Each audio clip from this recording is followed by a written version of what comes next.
আৰে ইচোন তোৰ বন্ধু ইটোক ইগন'ৰ কৰি কিয় গুচি গ'ল সি মোক কি ইগন'ৰ কৰিব মই তাক ইগন'ৰ কৰিছোঁ তহঁতৰ মাজত কি কাজিয়া হৈছিল নেকি অৰে অলপমান চুপতি লাগিলোঁ বাদে নাই এইবোৰ বন্ধুৰ মাজত এইবিলাক হৈ থাকে 1 মিনিট মোক কল এটা আহিছে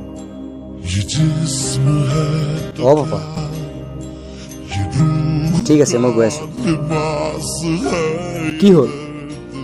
কালি মই জেটত গৈছিলোঁ নাজানো পাপাক চব কথা কোনোবাই কৈ দিলে পাক্কা সিয়ে লগাইছে যাতে তোক ঘৰত গালি পাৰে আৰে তই ইমান তললৈ নামি যাবি বুলি মই ভবা নাছিলোঁ তোতকৈ ভাল মোৰ দুশ্মনেই আজিৰ পৰা মোৰ পৰা বাচি থাকিবি